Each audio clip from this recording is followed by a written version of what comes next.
Good afternoon, everybody, and welcome to this week's edition of Doing Justice Brings Joy.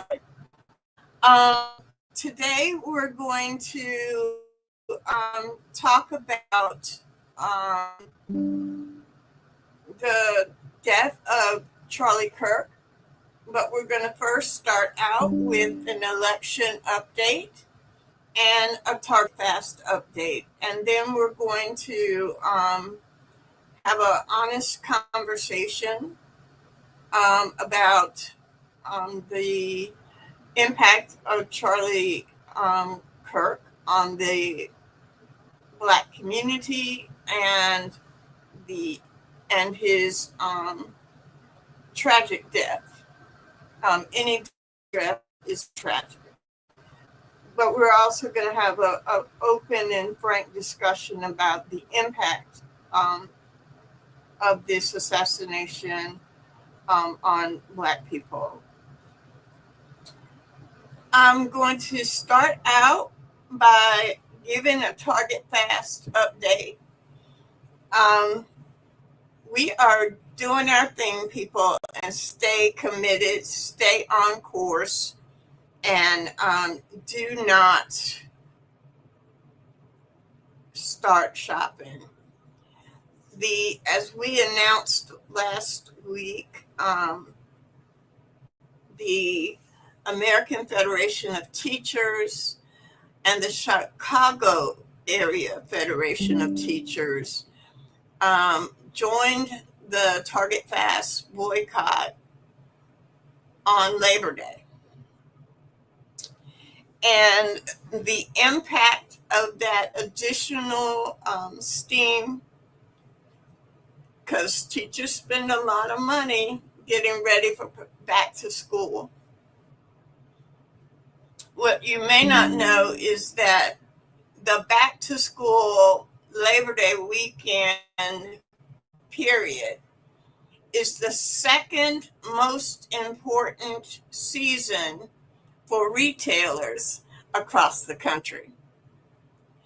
And so that means that this impact of that sales week tells us whether we're still on track or not. And according to Placer.ai, we did the thing, people. We did the thing. We did the thing. And Target was down 3.4 or 5% in foot traffic during that period, while Walmart was on pace and Costco went up 5.6%. So we even know that the money we're taking from Target is supporting the foot traffic going away from Target, is supporting the foot traffic of Costco, which stood firm on its DEI commitment, stood firm. And so on the second most important retail season for retailers, there was a significant drop in foot traffic, making it 6 months in a row that foot traffic has declined at Target. So I want to give you all a shout out for that situation.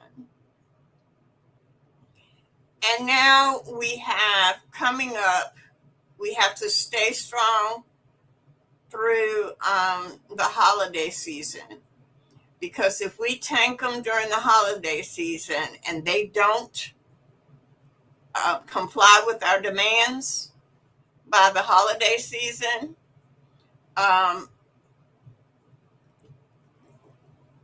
they will have put their own business in jeopardy.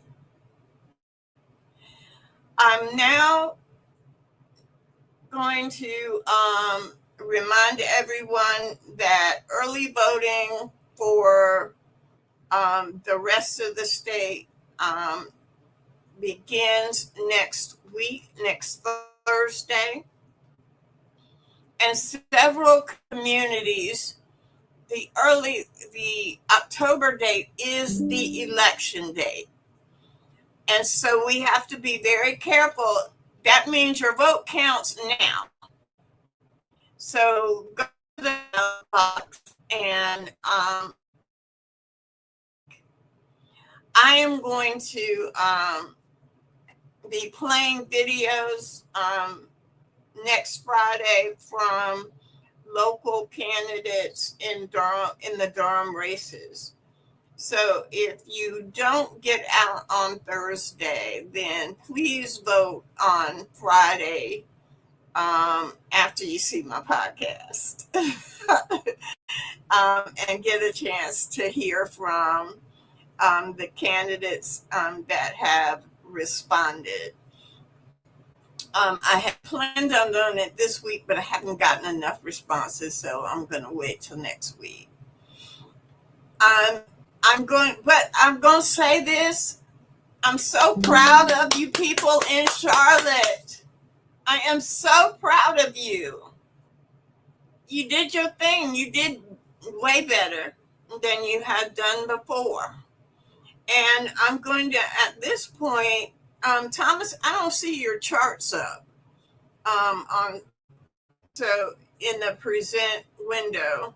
But I'm going to bring you up and have you just give us a breakdown of what you see. You don't have to put it on the screen, but I want you to report out on the early vote performance of the City of Charlotte, City of Sanford, and Rural Hall. But I really want you to talk about I also want you to give the racial percentage of people who voted in the Charlotte-Mecklenburg race. So, Tommy, I'm getting ready to bring you on the screen to talk to our folks. And if you want to put the charts up, you're welcome to do it. All right.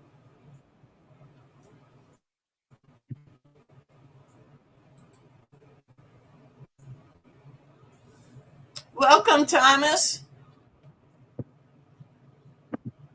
How you doing today? I'm doing well.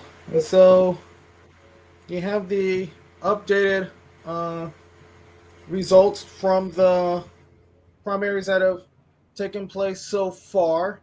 And I think you'll be fairly interested to see. As you said, the Mecklenburg total votes in the Charlotte primary is around 14,000 total votes. So I think that is, if you significantly more than was in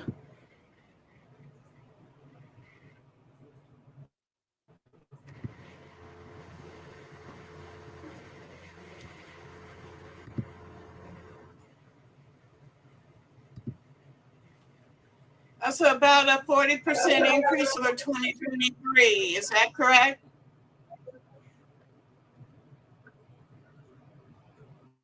Yeah, I think it's if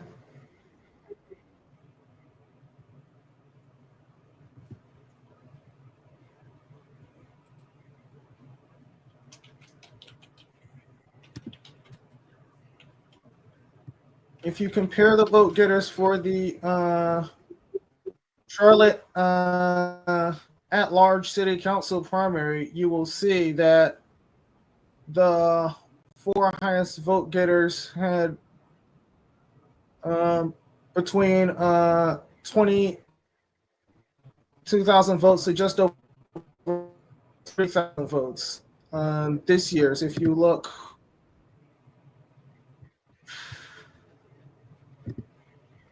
at the results from 2 years ago, you will see that they're all under 20,000 votes. So that is a significant increase almost 50% for the highest vote getter. And so, yeah, I think that is quite significant. And so I think that's That's the big news from Charlotte. And I think if you look, you'll see that the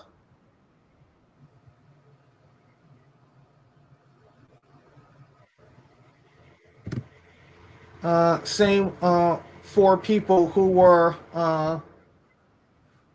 selected in 2023 also prevailed in this primary. And so I think one thing that I will note about the results in general is that if you look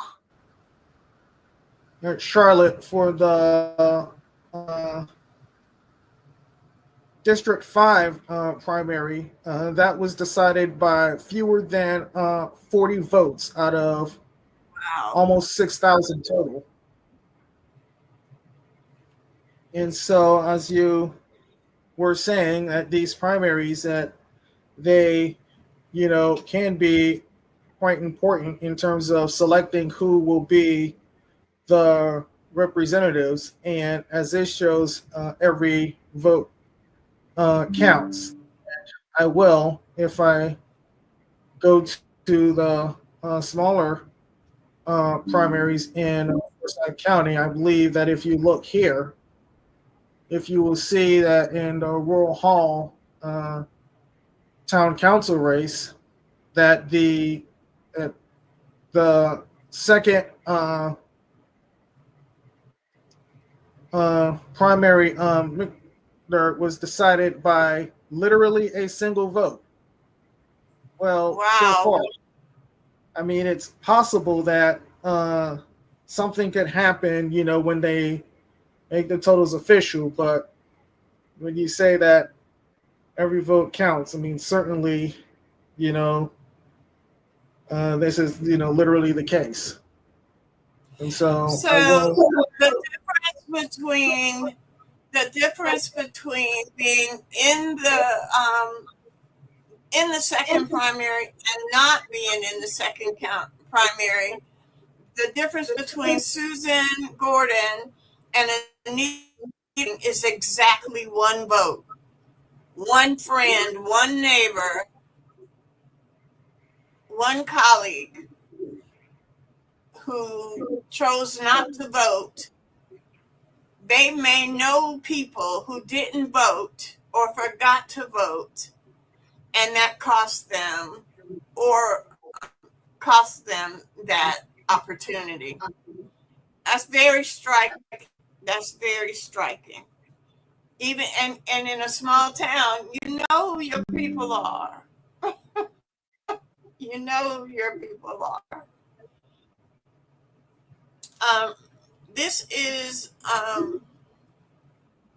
really informative for people in Durham, Morrisville, and Fayetteville, and Rocky Mount. Those four cities are going to be our target communities that we're going to feature and highlight next week in terms of keeping up the ballot. If there are folks watching who want us to add another municipality or another set of races, please type it in the comments, type it in the chat, and we will include those communities.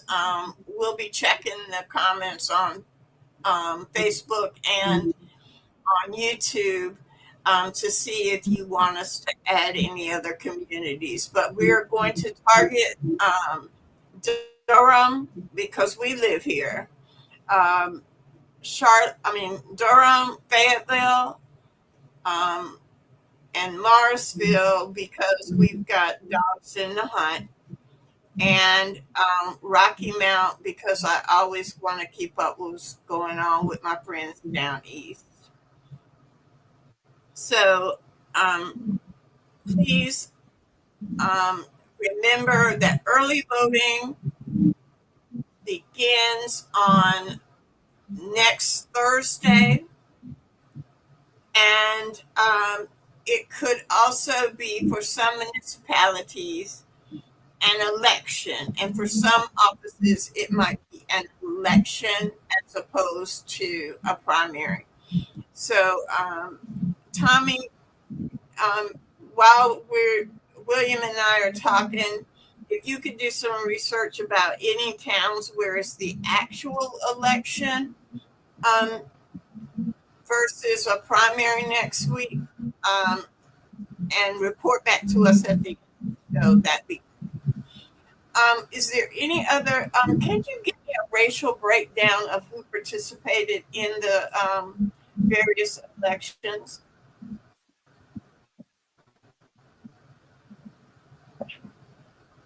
I think that for the totals, I think I saw. well, for early vote, I can, but for the totals, that will have to wait until after the results are official Certified. and they update who has voted and who is not on election day. Okay. Well, let's show that early vote total. Okay. And shout out to African Americans, my people. 55.4% of the voters in early vote. You outperformed white voters, so I'm very happy with that. That's a first for Charlotte. Y'all know for over a decade I've been shouting about y'all, but I'm very excited about this. So thank you all for the turnout. Remember, there is a second primary that's on October the 16th, I believe. We'll get you some numbers on some dates on that, Charlotte, when you'll be participating in that second primary, if there are second primary races. So thank you. Thank you, thank you. And Tommy, come back at the end with a list of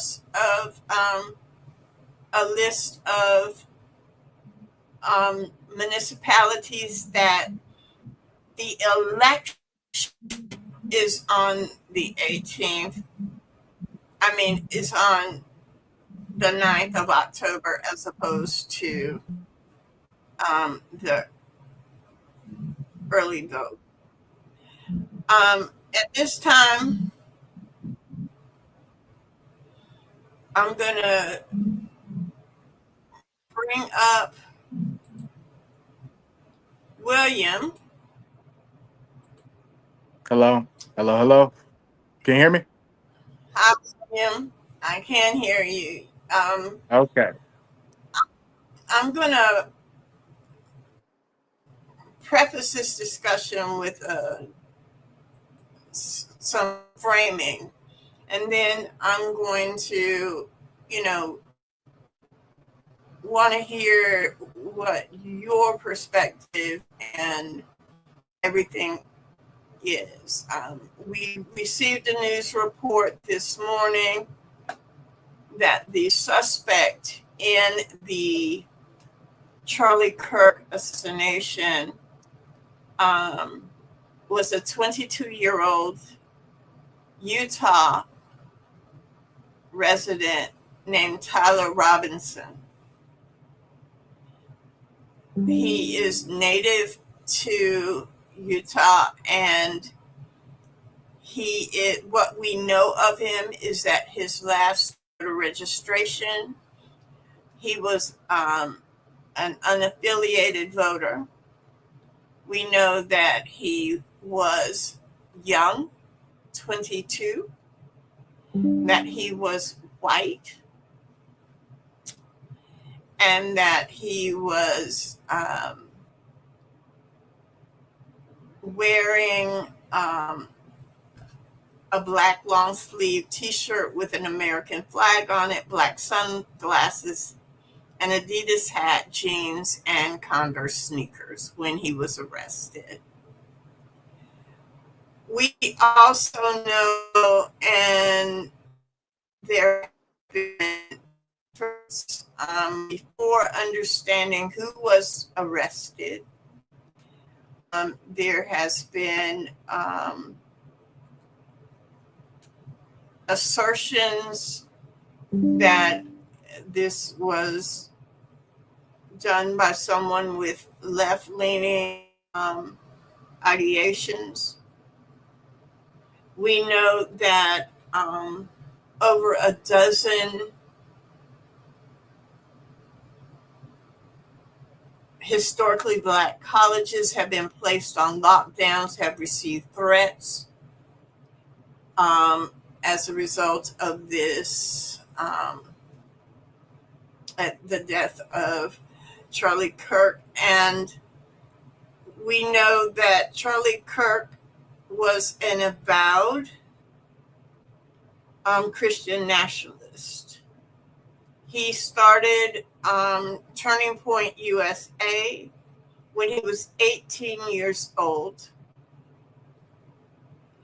We know that he belongs to a theological framed group called the Seven Mountains Movement that theology is based on that folks are Christian nationalists are to be is a bit diminutive framing, and that it is intended for these seven mountain members to have dominion over religion, family, education, government, media, arts and entertainment, and business. That these 7 areas of cultural influence should be things that Christians, and I want to be real clear, this is a white Christian nationalist framing.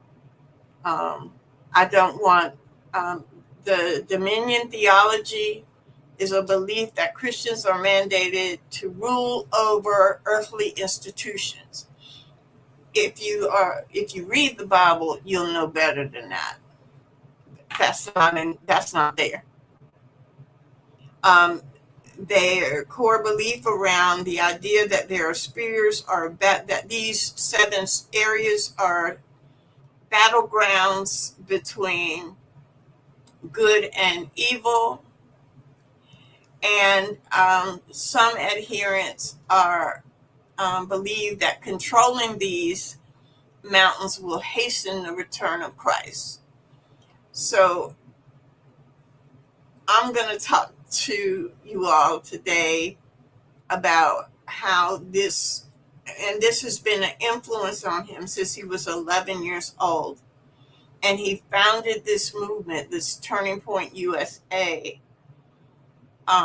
when he was 18 years old. So he was still very young when he set this core belief system in white Christian nationalism came into harm.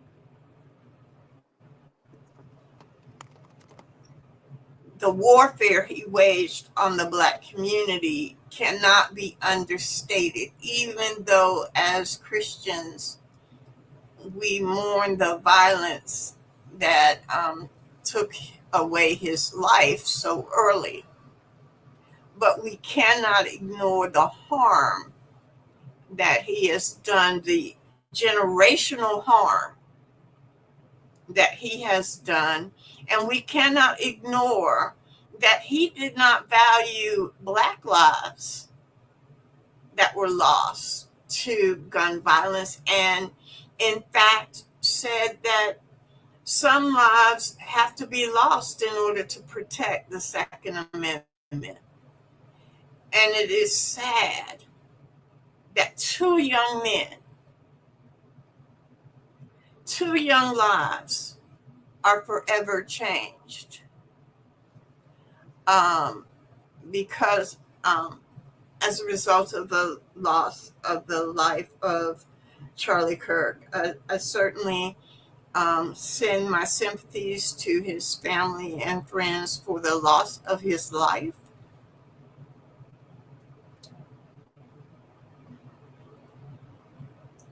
But he has done generational harm to the African American community and continues to do so, even during the discussions of his death. William, I'm going to open this up to you. You may have differing feelings, or you may have other viewpoints. And Thomas, if you want to join us in it, just raise your hand, or and I'll add you to the conversation as well. Right. So my perspective, I guess, would be less on Charlie Kirk himself Mm-hmm. and more on the broader state of political violence in the country. Mm-hmm. Because what I have noticed in the immediate aftermath of his death on Wednesday, September 10th, is there was a big,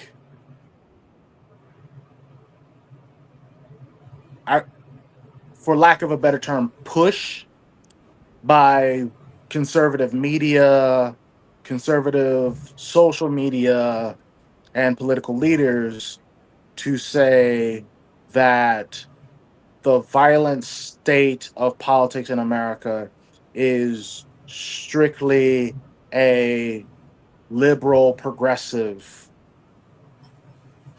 aggression and assault. And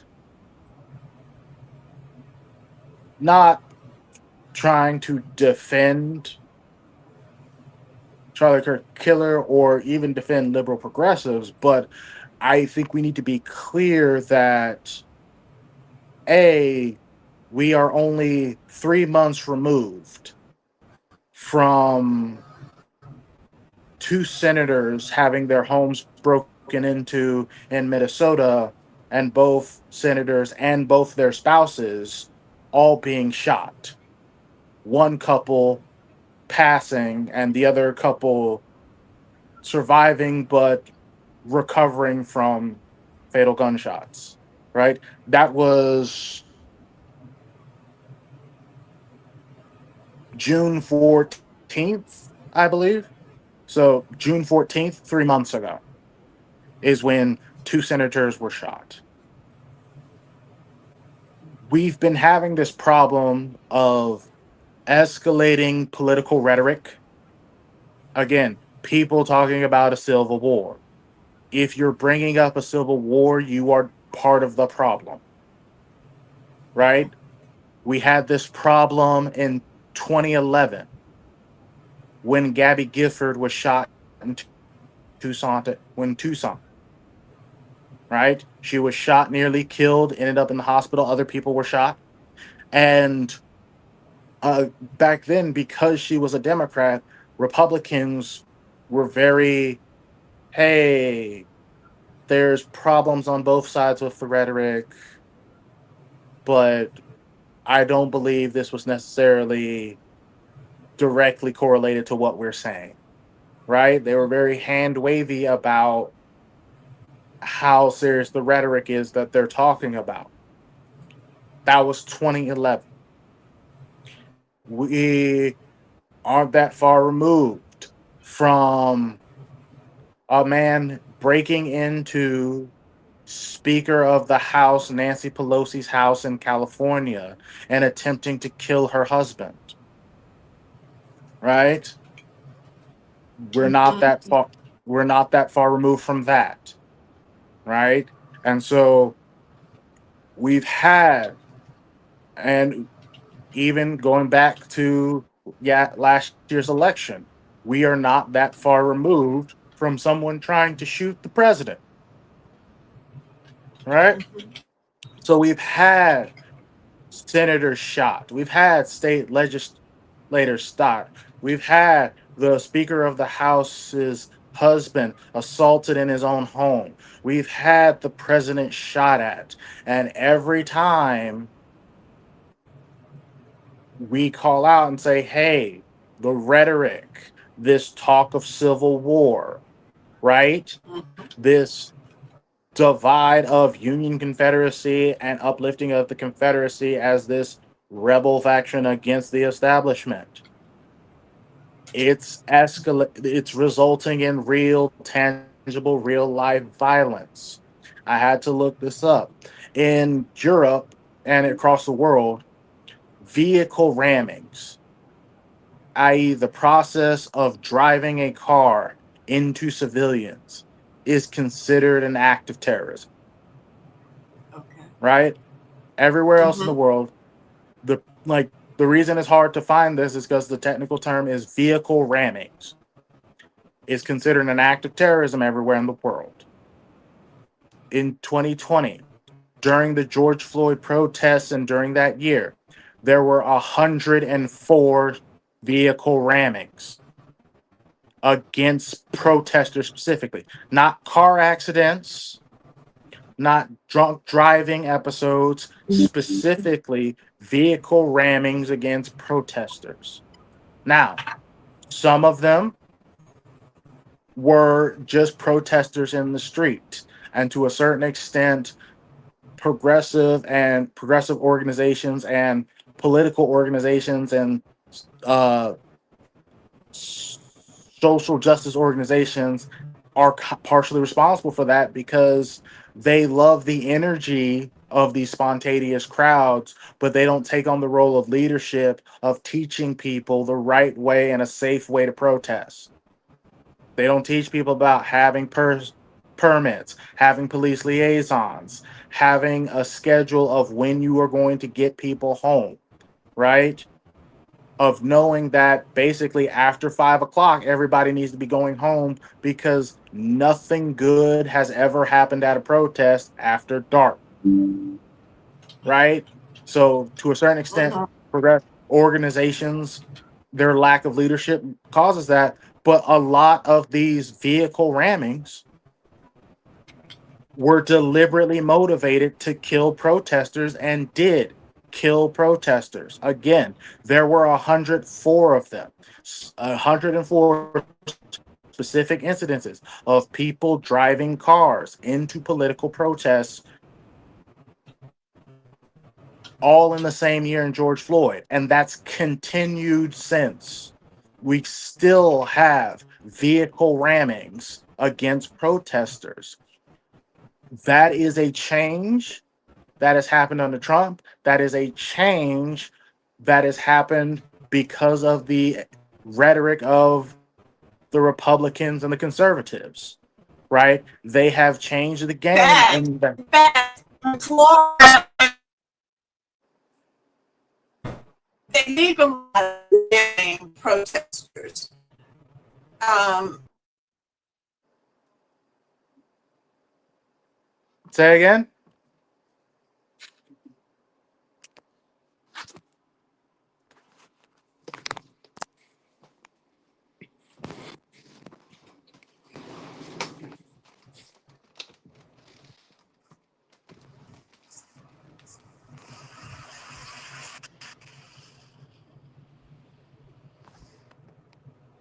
you know, and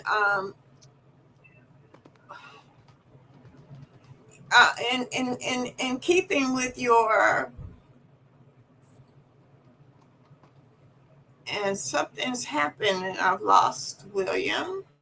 No, I'm right here. I just turned my camera off because I was getting up to fix things.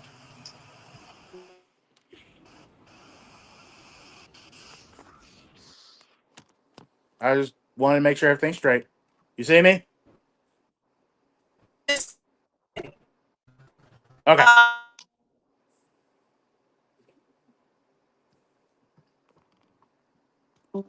So in keeping with what I was saying,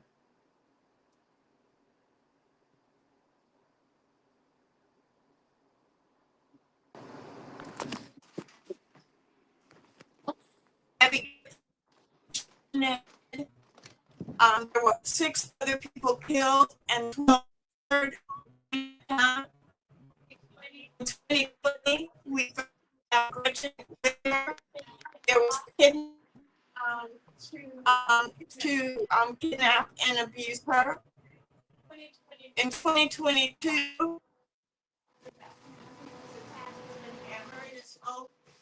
by a man to assault Nancy Pelosi, Speaker of the House at the time. correct? Just this year, Pennsylvania Governor Josh Shapiro, there was an arson attack on his home. I forgot that one. Related to the Israeli-Hamas war. And we must not forget, and we must say their name, and John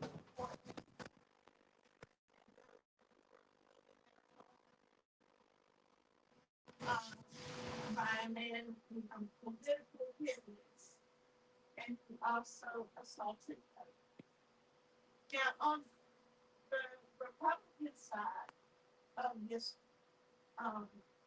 political violence, we can't forget Steve Scalise in 2017, who was shot during a congressional baseball practice. And this was by a left-wing extremist. Correct. Donald Trump, as we talked about, survived 2 assassination attempts last year. And this week's assassination of Charlie Kirk, a young man, while he was speaking at Utah Valley University. But I want to kind of think about what have been the responses. The general response has been, let's tone the. Can you see the studio? I can see myself. All right, are you talking? Yes. Are you on screen? Yes. All right, respond because I've been kicked off. Okay. So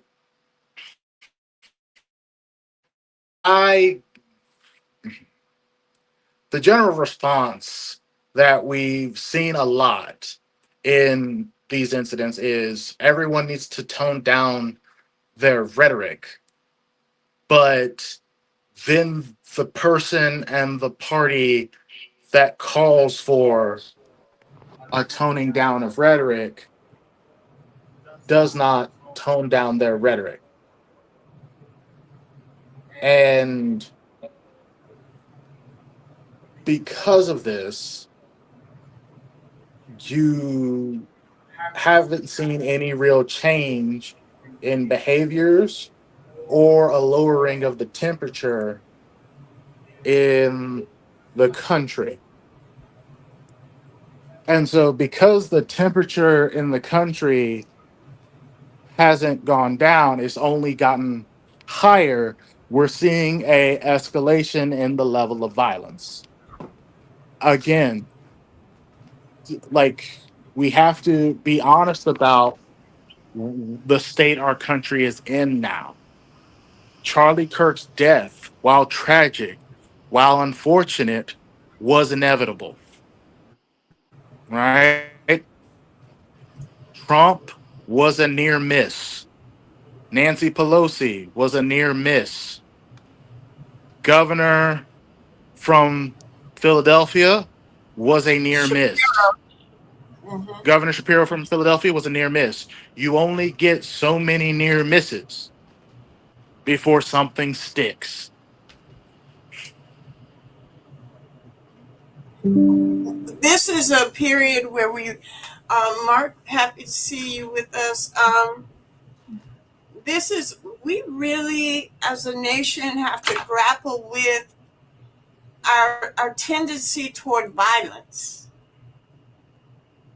Um, we True change in this country has always come from nonviolent move forwards, but we have to stop considering the bullet as the first choice.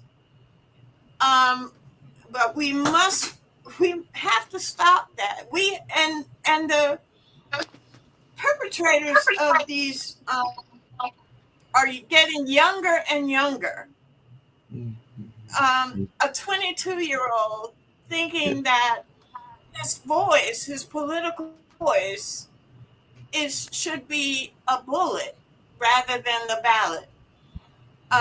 Is that we have, and unfortunately,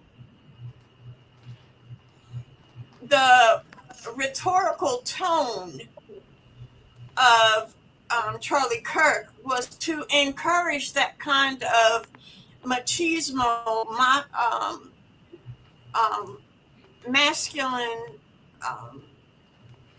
domination philosophy of that we have. If a few bodies die, preserve the Second Amendment. That philosophy was one he encouraged. Yeah. We have got to go away from trying to dominate and control, and one of cooperation, collaboration, and coexistence. We need to be able to have constructive debate about positions, but we have to have the same goal in mind. And we have to have political discourse where we can discuss things rather than taking extreme measures. Mark, I want to get your feeling about why is it that his death is sparking attacks against the Black community? That's what I was going to say, is that it does seem like there is a pushback, because we know that Charlie Kirk was definitely a activist in the young MAGA community, and I found it very ironic that on Thursday, shortly after his death, that there were several, and we know that there had been several last semester and in the last several semesters in the Trump administration, attacks on our HBCUs.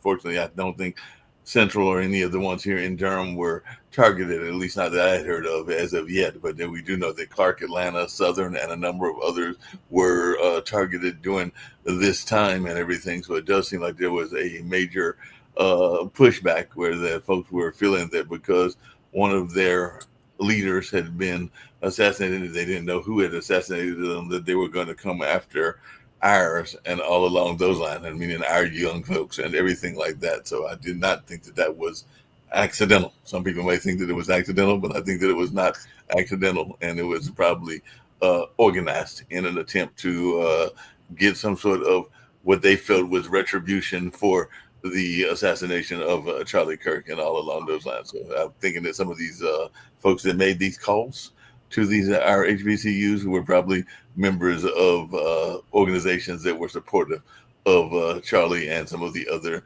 things that were out there. One thing I want to point out is that the movement that Charlie Kirk was a proponent of often dehumanized the Black community. Mhm. The things that came out of his mouth after George Floyd's death, I will not repeat, but humanizing. Just this week, or in the at least since the last issue of our broadcast, the president of the United States said that Black males were born to be criminal. Right. In his justification, as a result of the tragic murder that occurred in Charlotte of a Ukrainian woman by an African American in Charlotte, and immediately the demonization, the dehumanization of every Black male in America occurred. Yeah. And we also, why is that the case?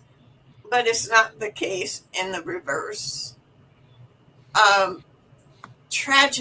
Tragedies occur, but some are elevated to dehumanize others. And again, just a quick media review treats is, if you look at his Turning Point USA movement and compare it with the Black Lives Matter movement, you will find that how those movements were treated in the media, right? Turning Point USA was founded in 2012. Black Lives Matter in 2013.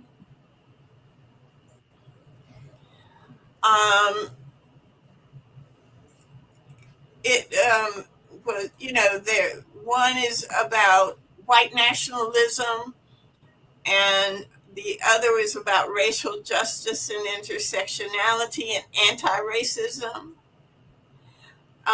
The different tactics, and what here's public perception, right? This is what you gotta even train your Chat GPT, whatever it comes up with, right? They called it a conservative youth movement that was controversial, while they called Black Lives Matter a polarizing movement. Controversial versus polarizing.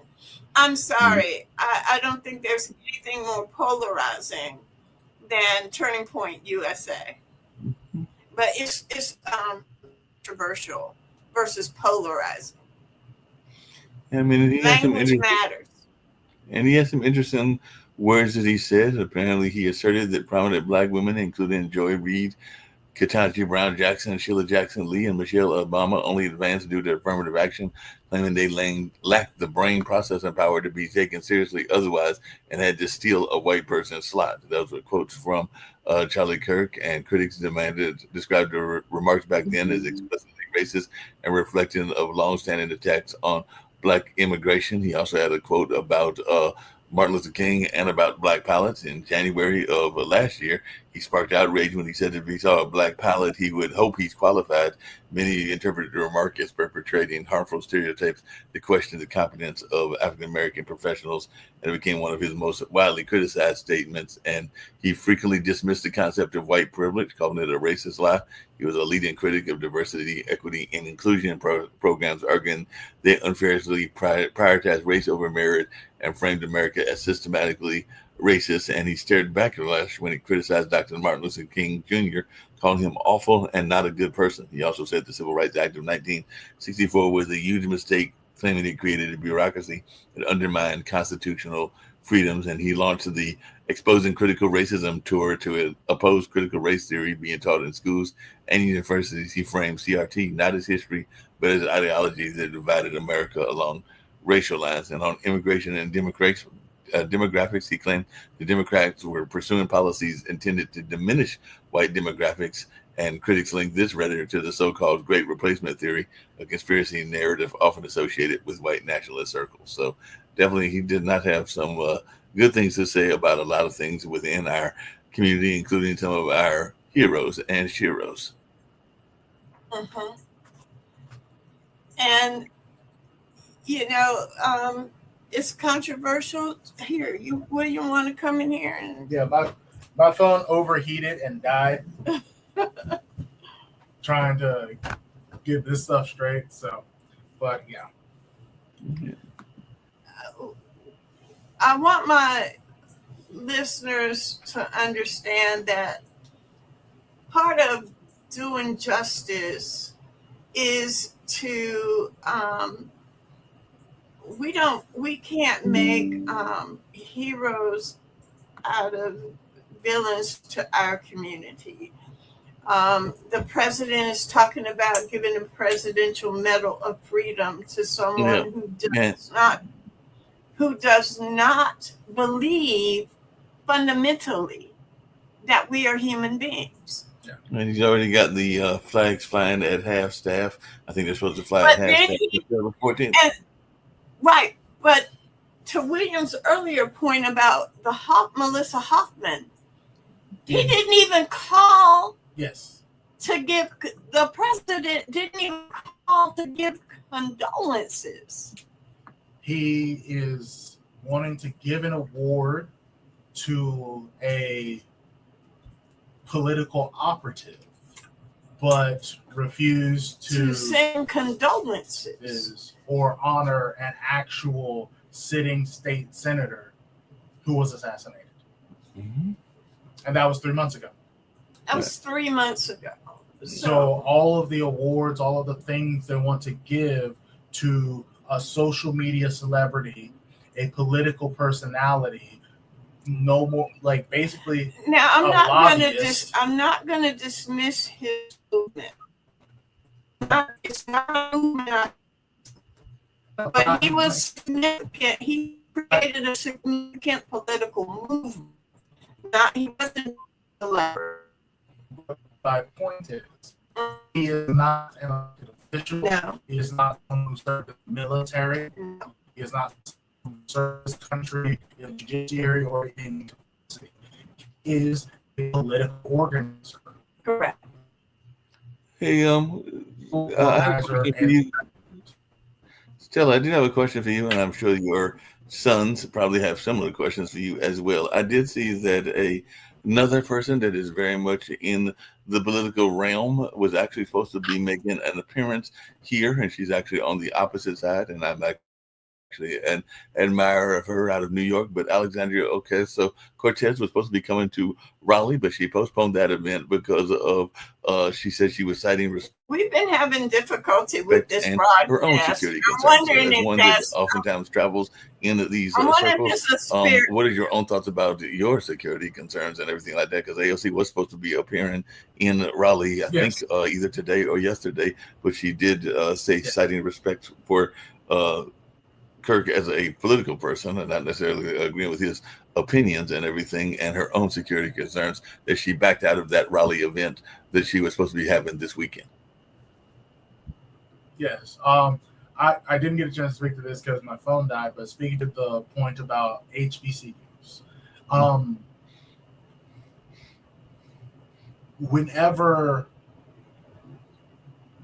the MAGA movement, conservatives, whatever you want to call them, feel that they want to hurt or attack progressives or liberals, they come after us. Right? They think if they hurt the Black community, if they attack the Black community and Black institutions, that translates to hurting and undermining white progressives, white liberals, or the Democratic Party as a whole. And it's unfortunate. This is kind of a similar situation to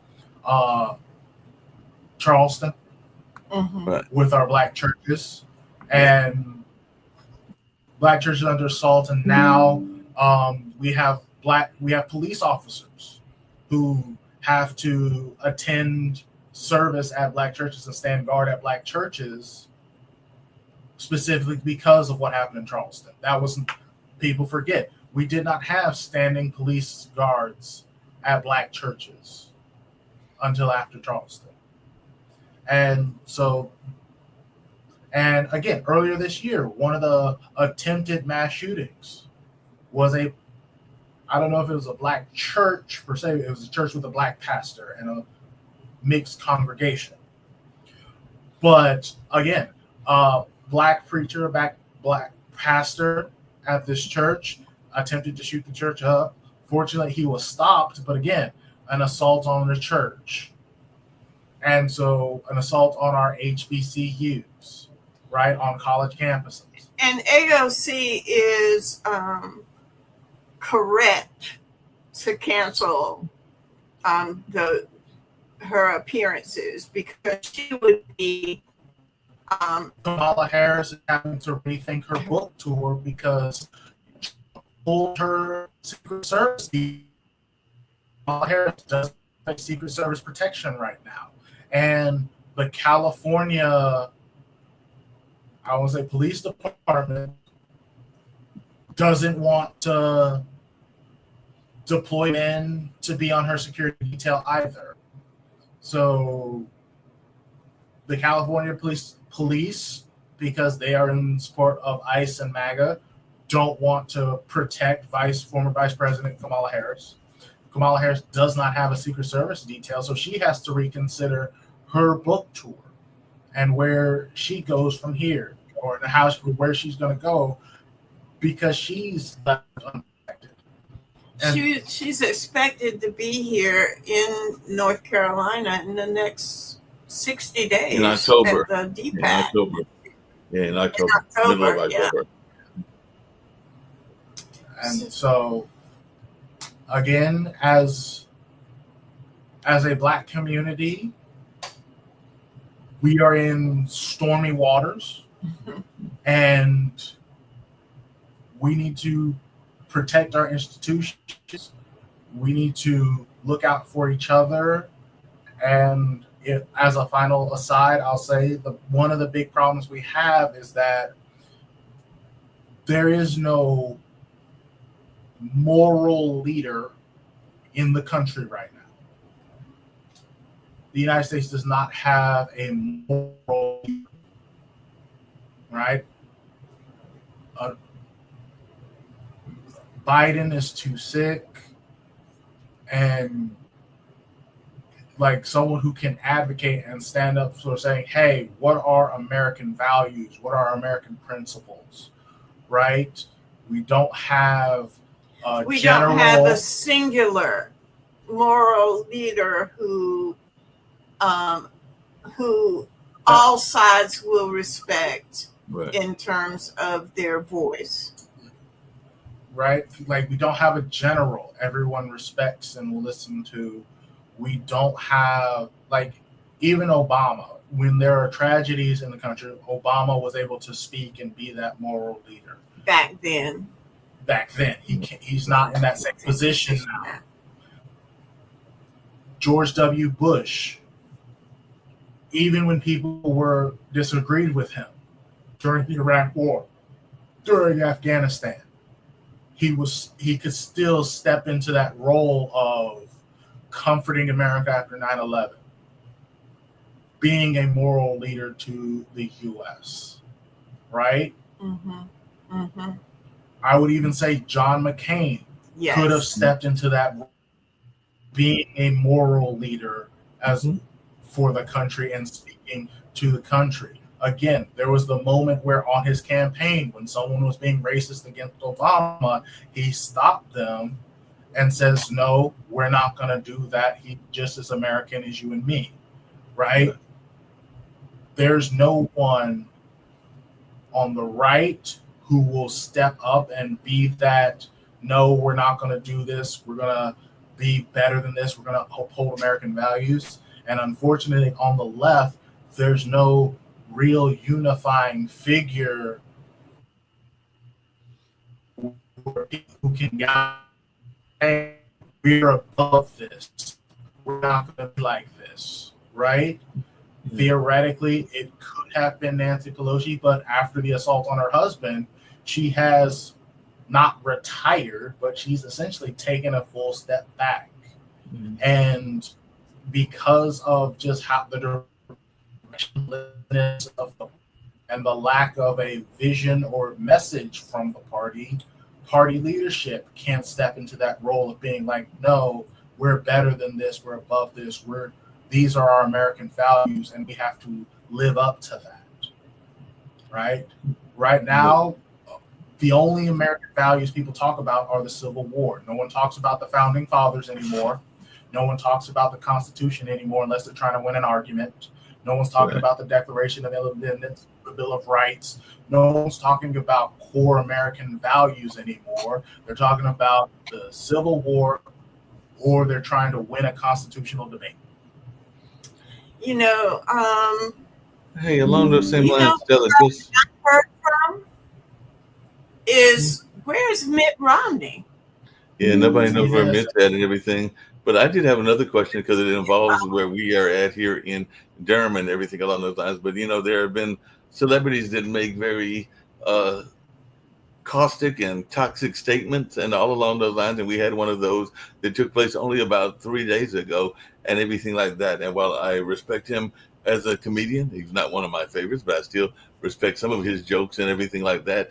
Jerry Seinfeld had the nerve to come to Durham and compare those that are organizing and fighting for Palestinian independence to the KKK, and said that they were worse than the KKK. And he said that about 2 or 3 days ago when he came to speak at Duke University. So I'm going like, that is just insanity that he would even make that kind of comparison. But that is out there in the media, and he said that on the campus of Duke University when he was invited to speak. And we do know that Jerry can be somewhat of a conservative figure, just like Charlie Kirk and everything. But just to compare those that are on the streets protesting and asking for a Palestinian state or a two-state solution to that of the KKK, that sounds to me like that is super toxic. But I don't know y'all's own thoughts on that. But when I heard that remark, I'm going like, that's just insane.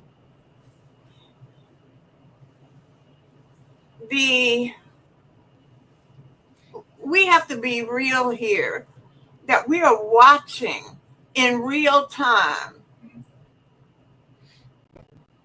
the annihilation to a man, woman, child of the Palestinian people in Gaza. There's no other way to put it.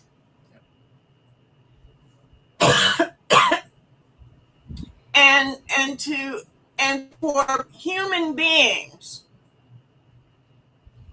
not to protest and stand firmly in saying these are living human beings. They deserve a chance. They deserve water to drink, food, and shelter. And to say that is being, how we throw around terms Nazi and Klan really defies my logic. Yep. It's a lack of moral leadership. But yes, it's a lack of morality. You cannot consciously be a human being and watch what is going on in Palestine and say that that's okay on any level.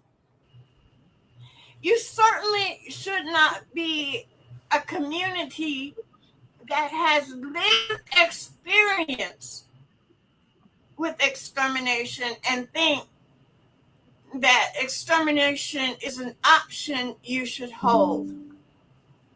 Yeah. and then to accuse those who are fighting for humanity is extreme. And again, to William's point, there is no moral compass in our society anymore. There is no bottom line. There is no place we will not go in terms of rhetoric and in terms of response. And we are a 22-year-old who is hearing this kind of, Who didn't vote, who's never voted. who's never voted, but chose the bullet before the ballot, but also has been the siloed is, we all have a point of view now instead of us having a collective voice and a collective vision of what America is. We have been polarized, siloed, and the chaos. We are part of a global community, but we are locally. We don't have a vision of what America is anymore. And I'm going to say this, I'm going to fight for the American ideal that I was raised on. And I'm going to, and where our philosophy was that we are a melting pot, or as my Pastor Augustine used to say, we're a gumbo, a delicious gumbo, where each individual piece and each individual spice can be savored and flavored, but it's the combined whole that makes the meal. I'm very, I hadn't heard that, and I'm just horrified. So, I'm going to do to him, and, well, I never really watched the Seinfeld show, but I really won't now. And I think that's interesting. But we have to really continue to understand that political violence has no place in our. We need to be. Violence should be in defense of humanity.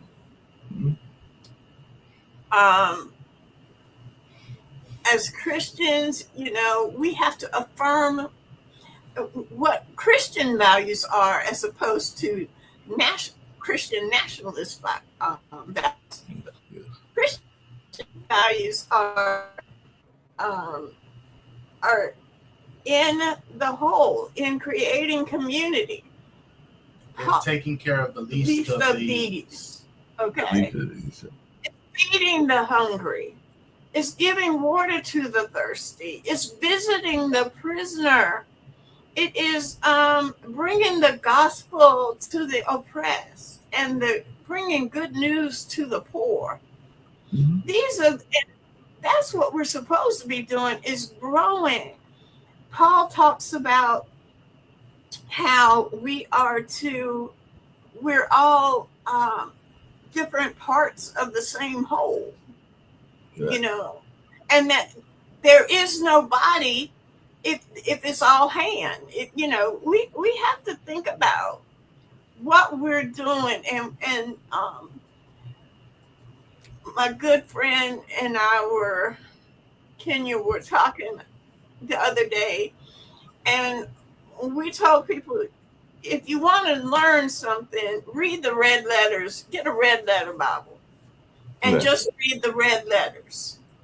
And if you, I would encourage any Christian nationalist, if you are a Seven Mountain Movement member, I encourage you to read the red letters version of the Bible, and you'll find that every single one of those principles you have aligned is absolutely condemned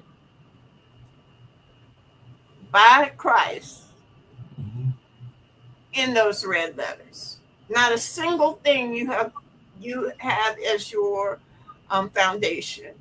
And stop miseducating these young white men.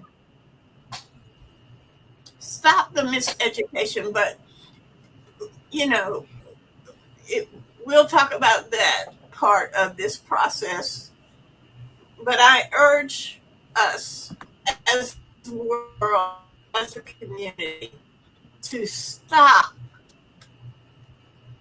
the dehumanization of people you don't agree with on philosophical terms. We must do unto others as we would have them do unto us. Mm-hmm.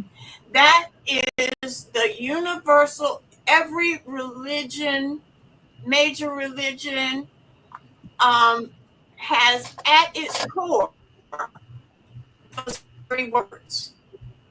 Every major religion has do unto others as you would have them do unto you. Treat others as you want to be treated. It exists in every major religion as a statement. Mm-hmm. So it is the universal center core of morality. And that's what we have to stress. That's what we have to believe. How would I feel if my family were starving and I couldn't get water and there was someone there denying me my humanity?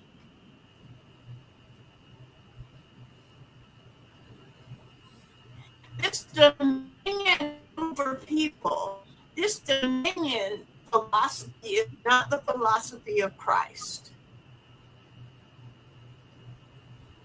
It is not the philosophy of Christ. I will not allow folks in the name of Christ, calling themselves Christian, to malign my Lord. I'm not going to do it. Not going to do it. And but we have got to understand, what are we teaching our children? Because both Charlie Kirk and the young man who killed him are young people, and they're gone. Mm-hmm. They're gone. There's no opportunity for reform. Yep.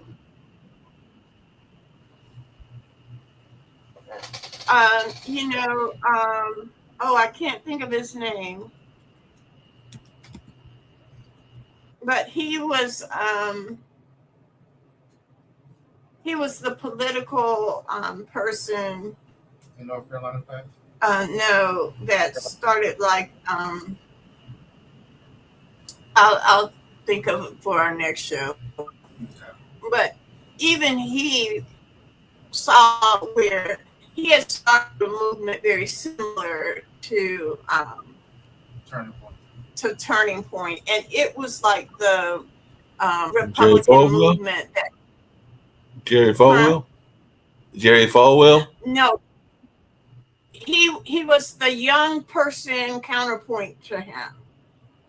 There was another person, but he died of, the person I'm thinking of, he died of cancer. He wasn't like but he started a Turning Point type movement. What was it? Anyway, and even he realized, Atwater. Atwater, right. Lee Atwater. Lee Atwater. And he, in his late in his life,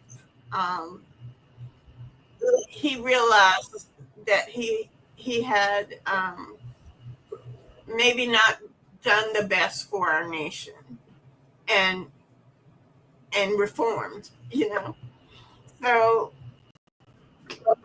hope springs eternal. I want to say, and I want to be I want to affirm that regardless of our political views, and in light of this statement by Jerry Steinfeld, that we have to affirm our commitment to humanity and to the sanctity of life. All life is precious, and we have to affirm our humanity. We have to condemn political violence. Hard stop. Condemn political violence. We have to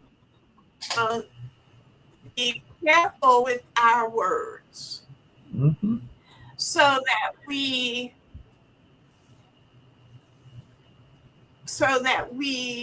don't diminish and devalue human life and human experience. We need to be conscious of when we use terms like polarizing versus controversial, what that means, and are we using them consistently to describe the same event, only in a different color or a different context.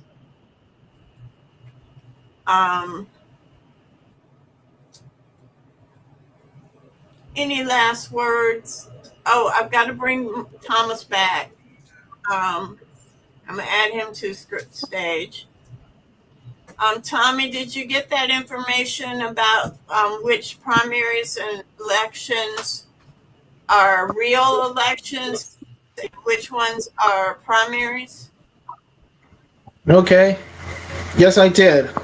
For our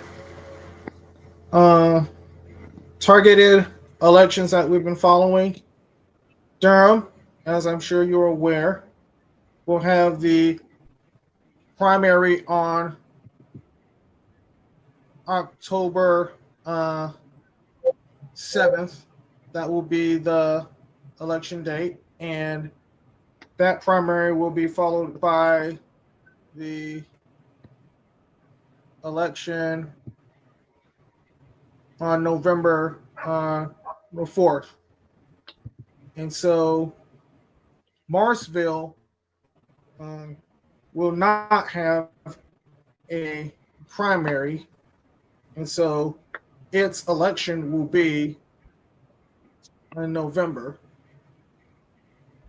Rocky Mount will have its election on October, and if there is a need for a runoff, that would be in November.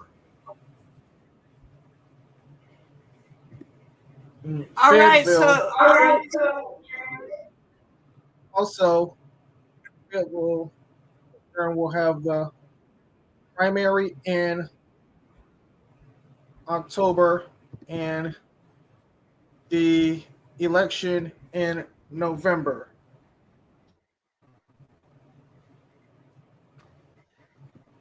All right, Rocky Mount, pay attention. We'll be doing a special,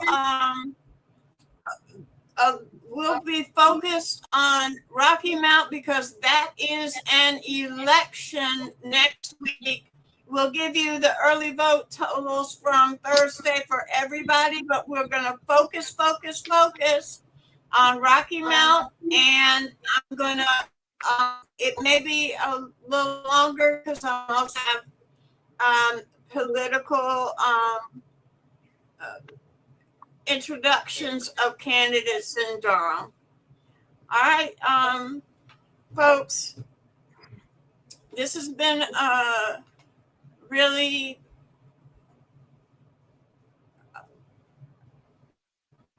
interesting week, and I want to thank folks for participating and viewing, and I am interested in your comments. So if you're watching on LinkedIn, YouTube, or Facebook, even if you're watching in the replay, please leave your comments.